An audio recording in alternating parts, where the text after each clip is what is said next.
हम लोग जब फील्ड में घूमते हैं ना, मैदान में घूमते हैं, तो अलग अलग तरह के लोग तो मिलते ही हैं, लेकिन उसके साथ साथ हमारे नेता अभिनेता सब हमको मिलते रहते हैं। तो अभी देखिए कि रामकृपाल जी हमको मिल गए हैं, और जब हमारी इनसे बात हुई तो हमने इनको बताया कि देखिए कि छात्रों को जो है वो भड़काने की बात आ रही है, कि छात्रों को आखिर भड़का कौन रहा है, कि आम प्रदर्शन में छात्र जाते हैं, आमतौर पे लोग जो है वो बातचीत करने छात्र जाते हैं और लाठीचार्ज तक की स्थिति हो जाती है।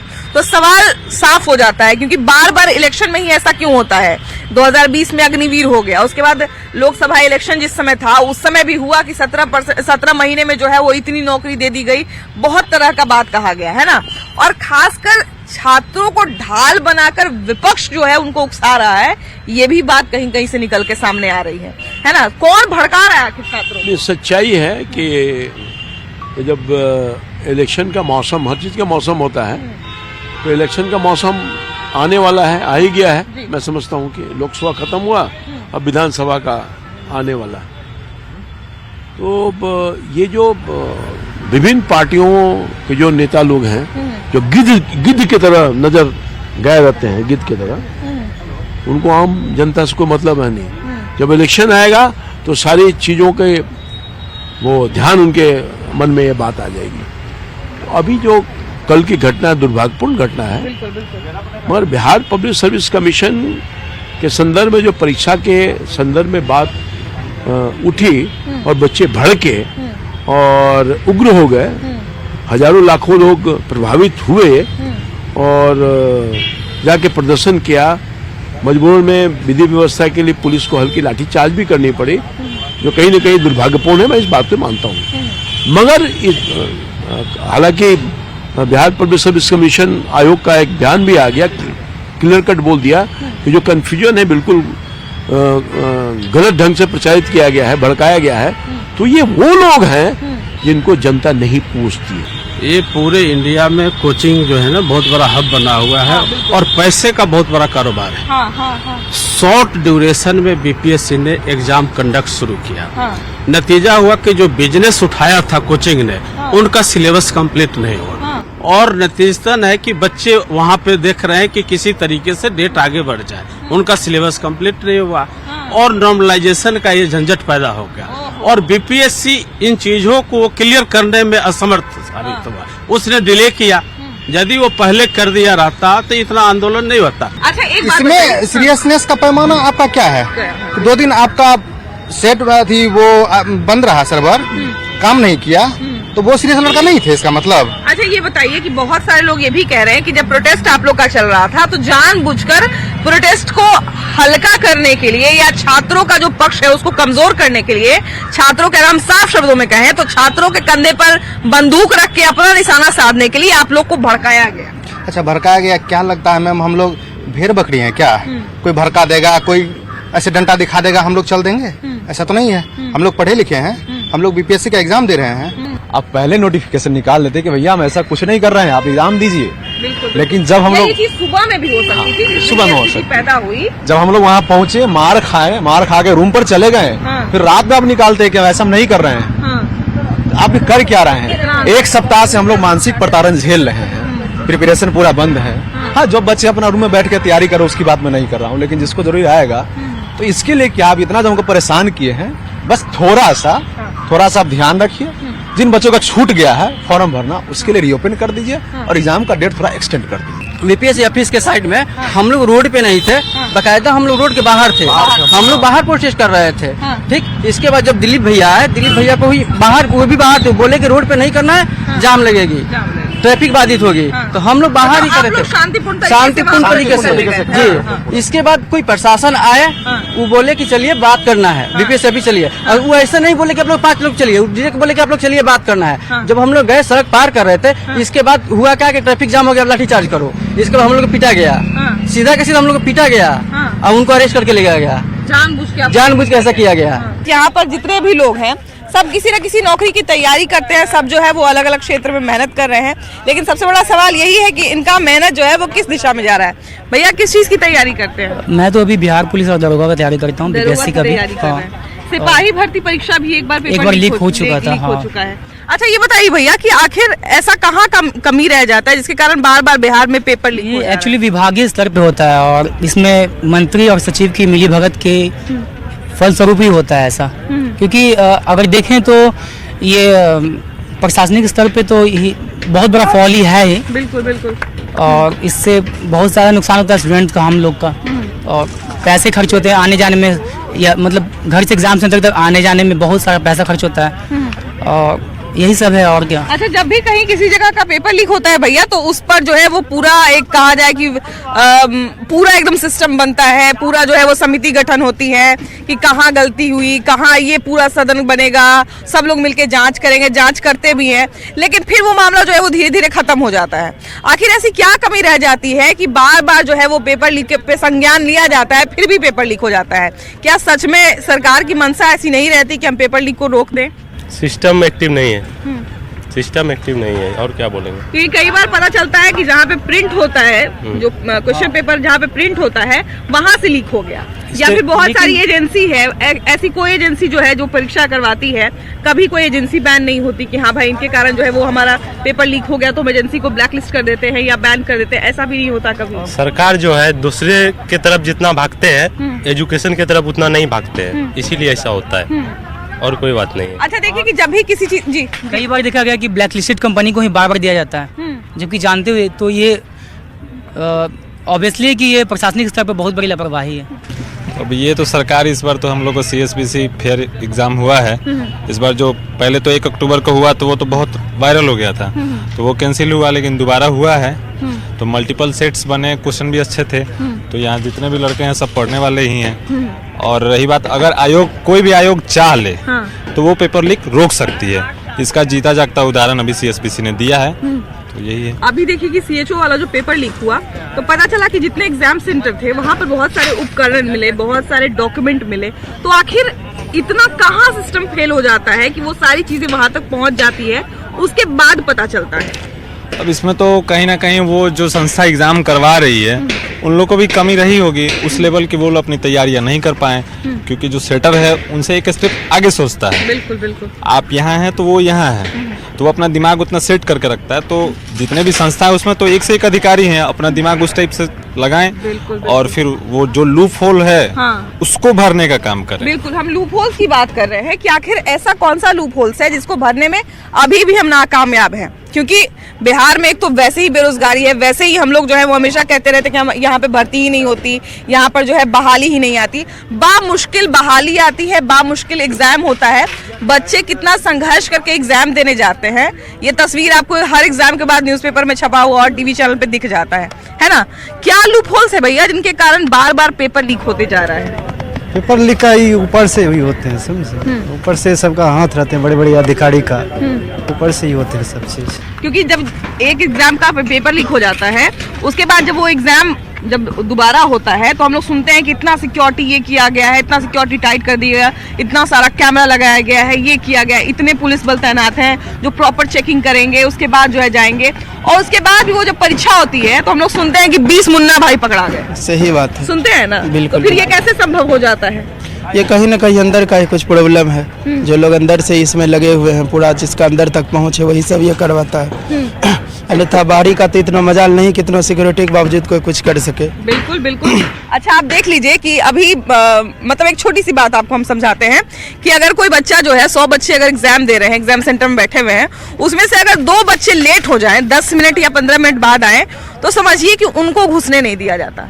लेकिन चोरी करने वाले लोग, करवाने वाले लोग कैसे पहले से जाके बैठ जाते हैं? इसके पीछे मुझे लगता है कि कारण हम स्वयं हैं, क्योंकि हम लोग जब वोट देने जाते हैं तो ये नहीं सोचते हैं कि हमारा विकास कौन कर सकता है, हम देखते हैं मेरी जाति का कौन है, और उसके बाद अगर वो तो फिर अपना बपौती समझ लेते हैं कि सिस्टम में वे हमेशा रहेंगे, वोट तो मुझे जाति के नाम पे लोग देंगे ही, चाहे मैं विकास करूं या ना करूं।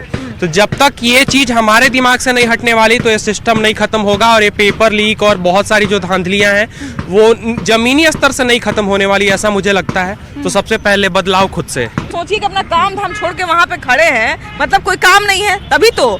आप बताइए कि उतना मेहनत से, ऐसा नहीं है कि पढ़ने वाले बच्चे नहीं होंगे, सब पढ़ने ही वाले बच्चे होंगे, है ना, लेकिन फिर भी आखिर अगर लूप होल्स की बात करें, अगर चूक की बात करें, कहाँ चूक हो जाता है कि इतना सिक्योरिटी लगा है, ये कैमरा है, वो कैमरा है, इतना सिपाही वहाँ पे तैनात है और तभी पेपर लीक हो जाता है। होना ही है, सब मिला हुआ है, डबल इंजन का सरकार है, सब मिला हुआ है। आँख पे पट्टी बांधने का सरकार तो यही होगा। के कुछ लोग मिले हुए रहते हाँ, हैं, हाँ, तो नहीं मिलेगा तो कुछ बिना मिलने कुछ तो जाहिर सी बात है भैया। अगर हम 10 लोग मिल के अगर कोई बात बतिया रहे हैं, अगर वो 5वां आदमी को पता चल रहा है, मैंने बीच का कोई आदमी हमारा फूटा हुआ है, हाँ, तभी तो फूटा हुआ है तभी तो पेपर लीक कैसे हो जाएगा।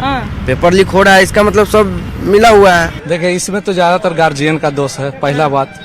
और समय के अनुसार मोबाइल से तो मान ली कि फायदा भी है, लेकिन नुकसान भी उससे ज्यादा है जी। तो कहने का मतलब ये है कि हमरा के मोबाइल जो है समयानुसार उसको मिले, और गार्जियन को भी ध्यान देना चाहिए मोबाइल पर।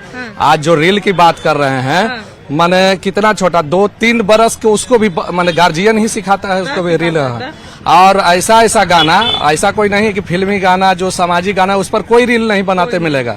लेकिन आज भोजपुरी का जितना गाना है, गंदा गाना है, उसी पर रील बना करके है जे, मतलब पूरा माने मीडिया में उस लाइक कर के लोग है जे, ये दिमाग में आ गया कि हम उससे पैसा हम कमा रहे हैं। अरे बाप रे, वो फेमस हो गया, हम फेमस हो जाएंगे जी, यही बात। हाँ, एकदम बिल्कुल। मन पे तो यही प्रभाव, हाँ, यही पर अब पढ़ाई लिखाई से दूर होते चला जा रहा है। जैसे लइकन पे डिपेंड है। अब कमजोर लइकन है तो कमजोर करवे करेगा।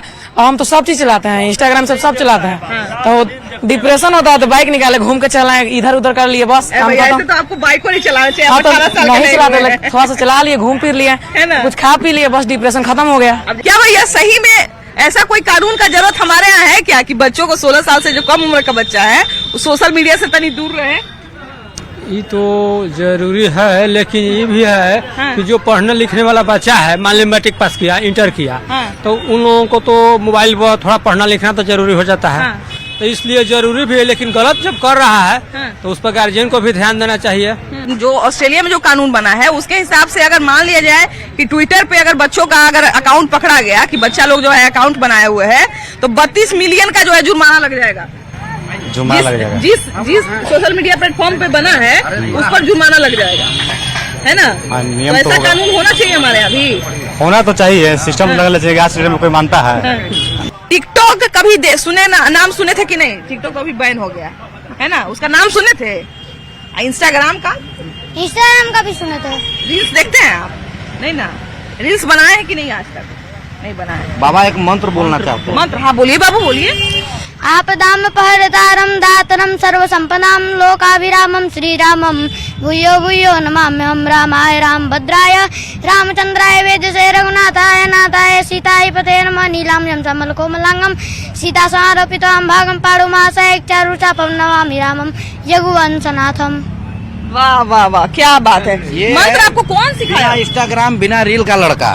ये देखिए, आपके सामने है, कोई चीज नहीं चलाता है तो देखिए कहाँ है। लेकिन एक इंस्टाग्राम चलाने वाले बच्चे को बोलिए एक मंत्र सुनाने के लिए, उसको कहाँ से पता चलेगा? उससे जुड़ा हुआ ही नहीं है। अभी इतना सुनाएंगे ना, आप भी कहिए कि हाँ। अच्छा सूत्र क्या है? जो रक्षा मंत्र, रक्षा सूत्र जो बांधा जाता है हाथ में, कंगन। हाँ, कंगन बांधा जाता है।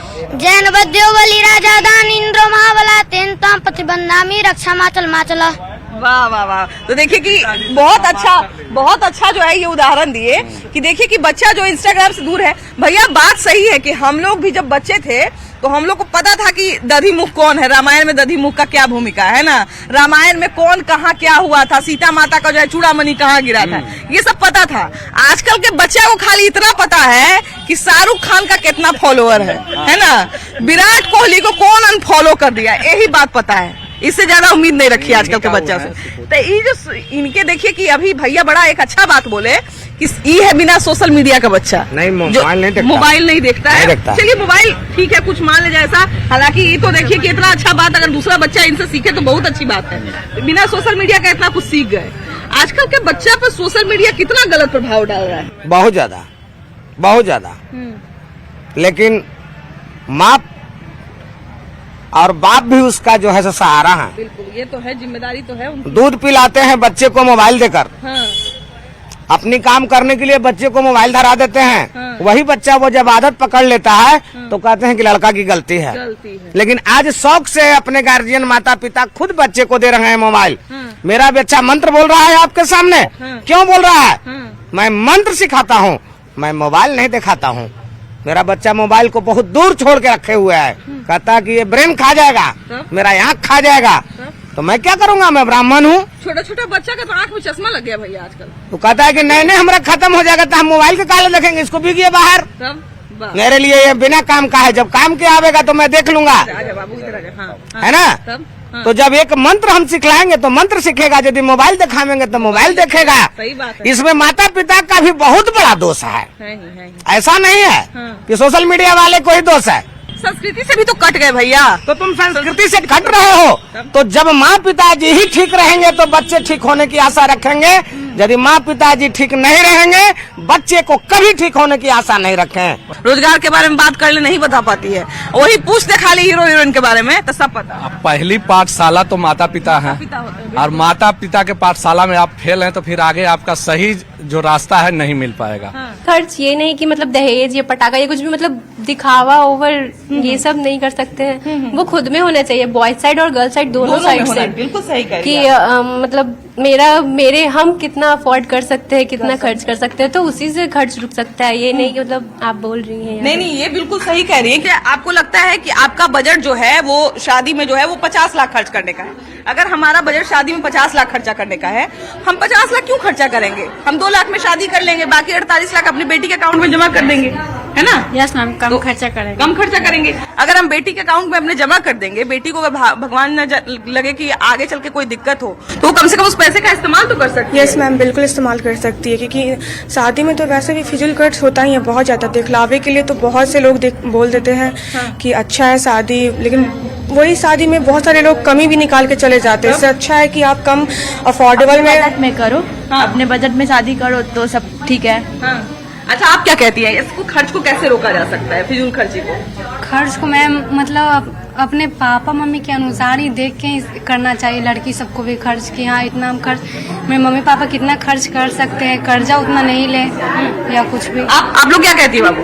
आप लोग क्या कहती है, कैसे खर्च को कम किया जा सकता है? गार्जियन का वो उनका हिसाब से चलना चाहिए। हाँ, स्थिति देखना चाहिए, अपने माता पिता की स्थिति देखना चाहिए, कैसा है उस हिसाब से। बिल्कुल सही कह रही है। देखिए कि अभी तो खैर बच्चियां जो है जो बहुत ज्यादा खर्चा करती है, उनको हम ये भी देखते हैं कि अब तो हम खुद कमा रहे हैं तो हम खर्च कर सकते हैं। बिल्कुल सही बात है, आप इंडिपेंडेंट है, आप खुद कमा रही है, बहुत अच्छी बात है। लेकिन उस पैसे को अगर आप भविष्य के लिए बचा के रखती हैं तो ये और अच्छा होता है। तो हम तो यही कहेंगे अपने बच्चों से, अपने भविष्य से और अपने माँ बाप से भी कि जो आप शादी में खर्चा करते हैं उसको बचा लीजिए, आगे के लिए बचा के रखिए। फिलहाल हम लोग जो है वो भविष्य से तो बात कर लिए, लेकिन जो माँ बाप हैं, जो गार्जियन है, थोड़ा उनसे भी बात करना जरूरी है। उनके पास भी हो सकता है कुछ उपाय होगा कि कैसे इस खर्च को रोका जा सकता है। तो चलिए जरा उनसे भी बात करते हैं। अभी देखिए कि शादी ब्याह का मौसम चल रहा है, आप लोग भी ब्याह शादी में जा ही रहे होंगे। पहले जैसे शादी कुछ पैसा में हो जाता था, अब बड़ा दिखावा का चीज होता है ना? खर्चा खूब बढ़ते जा रहा है, बहुत, है ना? हाँ, बहुत। इतना खर्चा बढ़ जाता है चाचा जी की लड़की उड़कर का शादी का हो जाता है जब एक बार। लड़का वाला तो चलिए मान लीजिए दहेज लिया, उसको खर्चा कर दिया। लड़की वाला सब बेचारा सब 4 साल 5 साल तक कर्जा भरते रह जाता है। तो फिजूल खर्ची को कम करने का चाहे बंद करने का कोई उपाय है? अब उपाय अब हमरा इनके कौन उपाय है? हम लोग तो जहाँ करना होगा तहाँ तो करबे करेंगे। हमरा इनके तो कोई उपाय है ये ना। परिवर्तन हुआ है कि शादी के सब सिस्टम में परिवर्तन, वही ना, सब सिस्टम में परिवर्तन हो गया ना। हम लोग जैसे जब बात कर रहे चाचा की लड़की महंगाई की बात करते हैं कि महंगाई माने लड़की की शादी में बहुत लोग खर्च करते हैं, तो शादी विधि में परिवर्तन है। विधि में परिवर्तन, पहले के शादी का जो सिस्टम था अभी के शादी के सिस्टम में बहुत बड़ा अंतर हो गया है। बदलाव हुआ ही इतना। अब देखिए कि इतना जी खर्चावा हो रहा है, ये खर्चावा को भाई देखिए हम लोग को तो जाते हैं खा के चल आते हैं, लेकिन जो लड़की के माँ बाप को सोचिए कि 4 साल 5 साल तक कर्जा भरना पड़ता है, उसको कितना बोझ पड़ता है। जिसके पास 4 गो होगा वो क्या करेगा? क्या करेगा था? ये गो में जब 4 साल 5 साल आप ले रहे टाइम, 4 गो होगा उसका क्या होगा?